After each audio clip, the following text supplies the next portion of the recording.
Being a superhero is quite a difficult job. There is no rest for the ones who are saving the day because the ones who create problems are never resting. Now obviously, when you are busy fighting crime day and night, there is not much chance for romance to bloom in your heart. However, when your lover is also a hero, chances are that your family life will do well. We have seen this happen several times, with fellow heroes falling in love and starting a family together. Obviously, the child will follow in their parents' footsteps for the most part. But what happens when the child becomes stronger than their parents? It is not an uncommon occurrence in the superhero world, and today, in our video, we will look into 10 superhero children who are stronger than their superhero parents. Before we go into our explanation, we have a very small request. If you like our content, please support us by subscribing to our channel. This is a small click for you, but for us, it means a lot. Thank you. Let's begin.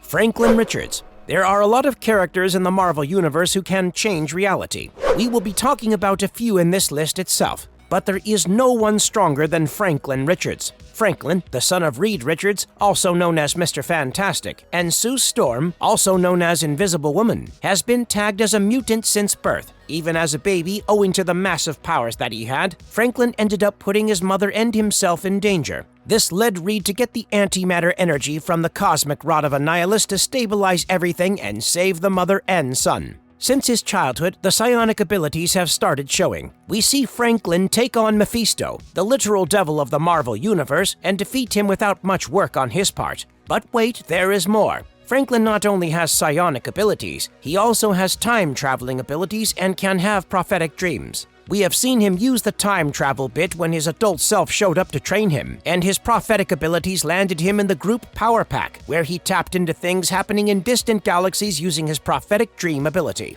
Franklin also used his powers to save his sister Valeria, and sent her to a different dimension where she grew up to be Valeria Von Doom just because, in the main dimension, she died in the womb. If that is not the pinnacle of brotherly love and power, then I do not know what is. However, this whole using the alternate dimension thing was corrected when Franklin and Valeria resurrected Galactus after his death, allowing him to set the tide for the main timeline and making Valeria's birth in the main timeline a success. Other than all the things we have mentioned so far, Franklin also has another power that allows him to warp reality. By warping reality, he was able to create a pocket dimension where he kept his parents and Avengers safe after they were seemingly killed by Onslaught. Not only that, Franklin also used his powers to create the multiverse and to make Galactus his herald, proving just how strong this young boy is destined to be. He can instinctively protect himself from the attacks of mad Celestials, and this goes to show that when Franklin Richards chose his superhero alter name to be the Powerhouse, he was definitely not joking about it.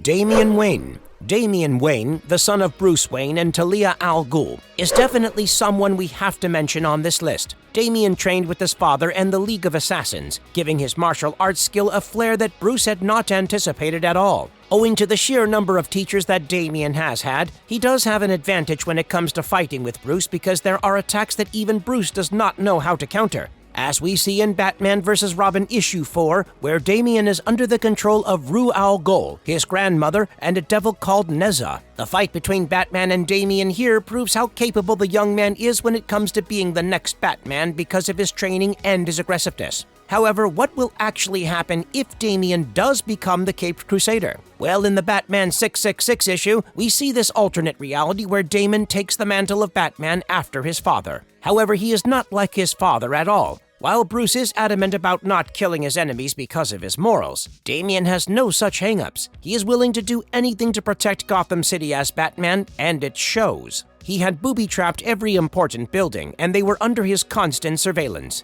As this story takes place in the distant future, Damian has far better technology than Bruce, making him significantly more powerful than his father. But that is not all. Damian went as far as to make a deal with the devil to make sure he had a healing ability strong enough to protect him from a nuclear bomb blast. And he sure did. This devil gave him immortality, and with that, the aggressive young boy became the Caped Crusader with only one goal: to protect Gotham City to the fullest. This led to conflict, and sure, Bruce and Damian got into fights, but several times, Damian was the one who won the fights.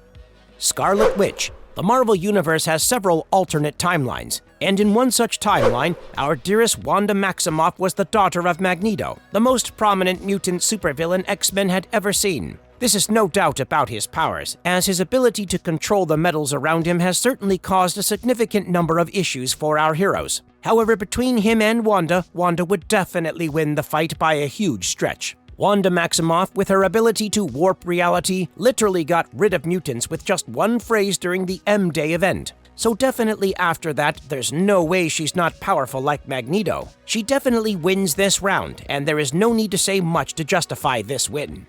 John Kent. Jonathan Kent, the son of Clark Kent and Lois Lane, has been quickly climbing onto the mantle of being Superman. He is very similar to his father, owing to their shared Kryptonian DNA. However, that does not mean that he does not have differences from his father. One of the biggest differences is that, when it comes to John, his cell biology is different from his father's in a way. He is part human and part Kryptonian. The chances of him becoming a much more powerful Superman are something that Batman had predicted, and as we follow John's life, it becomes very clear that he will be a stronger Superman. As we know, Kryptonian physiology is not too different from human physiology, but in the presence of yellow sunlight, Kryptonians end up with a lot of superpowers that make them invulnerable creatures. That is because they absorb the yellow sunlight, and this in turn changes into energy that they can use. The source of this yellow sunlight is our sun. Now, does that not make the sun an unlimited source of power that Superman can tap into whenever he needs it? Well, yes, of course. But Clark never did that. While he knew that by resting in the sun he would end up with a lot of power, he never did that because A, he was strong enough to take on villains without this type of power-up, and B, when he was exposed to sunlight for an extended period of time, it brought about changes in his cellular structure, effectively giving him cancer. But John is not like that. When John ended up in the Injustice timeline, where Wonder Woman and Superman are ruling over the world, John Kent knew he had to face them. So, in order to face off against the Superman of this timeline, John ended up sun dipping, that is, resting in the sun to power up. This proves that John might end up becoming stronger than his father in the main timeline too, as he is not opposed to sun dipping. Another thing that makes John stronger than Clark is his ability to connect with people. John was seen saying his name to calm down a metahuman who was burning down a forest fire in his confusion. This kindness and compassion is something that makes him far stronger than his father. Invincible. When we are introduced to the world of Invincible, we quickly learn a few things. One of them is that in this particular universe, the biggest threat to anyone is the alien race known as the Viltrumites. Mark Grayson, the son of Nolan Grayson, is our titular young hero, whom we follow throughout the series. At the beginning of his career as a hero, Mark gets laughed at for choosing the name Invincible, as he does lose a few fights here and there, but as he keeps growing throughout the series, he grows into his name. Viltrumites are exceptionally strong, and their physical strength only increases as they get older. They do not even have to train for this power, as this is something that is physiological. As we follow Mark's adventures and misadventures in this superhero life, we quickly realize why he is the strongest Viltrumite standing by the end of the series. He is a young teen at the start of the comics, and given that Viltrumites have lived for years, Mark's potential is limitless when it comes to his physical strength, and we cannot forget about the Viltrumite physiology. However, physical strength is not the only strength in which Mark excels. When we look at Omni-Man, his father, we see his distrustful nature and his inability to control and express his rage in a productive and safe manner. Omni-Man is a lone wolf, and while there is nothing wrong with it, it does show that Omni-Man lacks the emotional and mental strength that is needed in order to be vulnerable and find emotional and mental support from others. As Mark does not have that barrier, in our eyes, he is far stronger than his father already. As Mark has shown that he values relationships and honesty throughout the series, he has a rather healthy relationship with his mother, his girlfriend, and his best friend, as well as the head of GDA, which implies that Mark would get help if and when he needed any. With all of that and limitless physical powers, Mark definitely wins by a huge streak. Jack.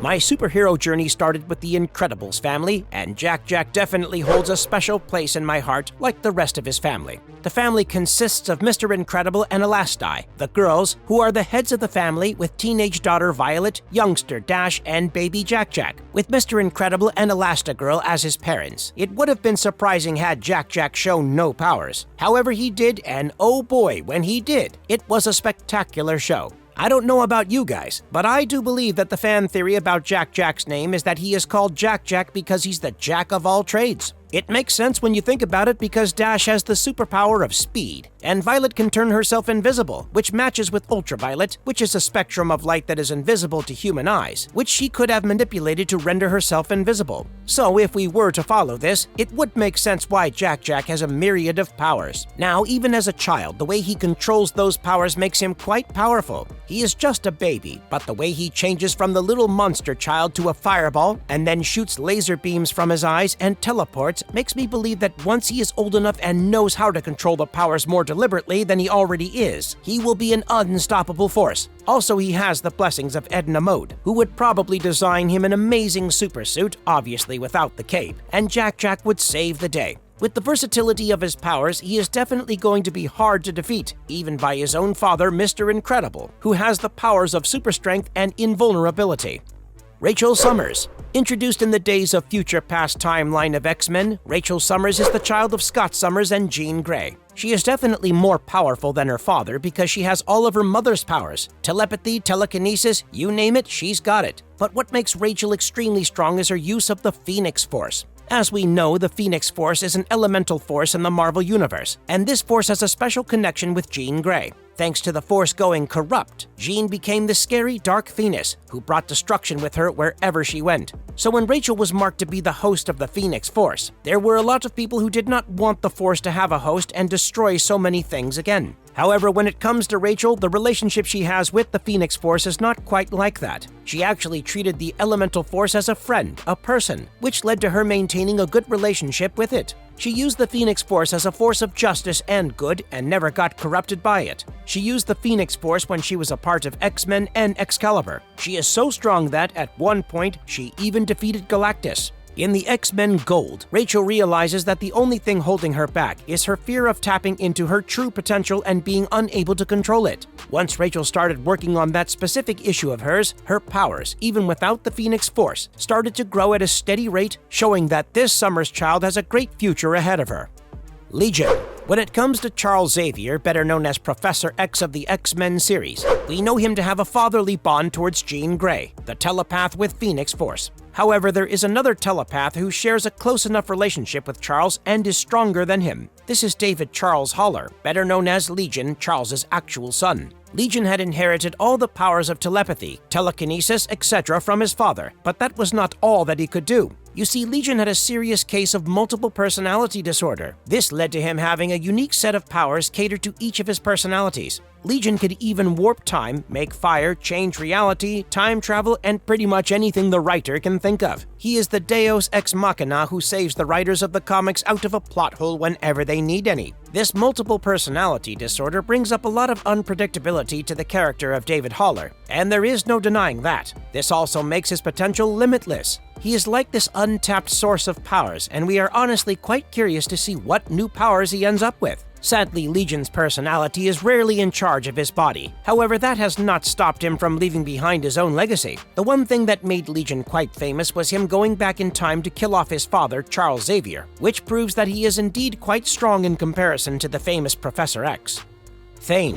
While the big purple Mad Titan might think he is the strongest in the universe, reality is far from that. The Mad Titan Thanos is a sore loser, and we have seen him act like a petulant child several times. But the one person he hates losing to the most is his son, Thane. Thane, the son of Thanos and an inhuman woman, was inherently a powerful creature. However, as we know, at one point, Black Bolt, the king of Inhumans, detonated the Terrigen Mist Bomb, which basically gave a power boost to anyone who had Inhuman genes, and Thane was one of the people who were affected by it. Once he got hit with the Terrigen Mist, his true potential was unlocked, and now Thane had the ability to warp reality with his left hand while keeping anyone or anything in an almost near-death state. Obviously, this makes him quite a powerful character. In fact, in the Infinity Arc, the Avengers asked for Thane to help them out with his father, and Thane, in a very gotcha fam moment, decided to put his father in a near-death state instead of killing him off, in a way making the Mad Titan suffer through the pain he caused when he snapped away half the population of the planet. This obviously marks Thane as a clear winner in a Thane vs. Thanos comparison. But wait, there is more. In the ongoing Thanos series, we learn that Thane is actually the host of the Phoenix Force. This makes him the strongest version of himself as well as the strongest character in the whole universe presently. Cable.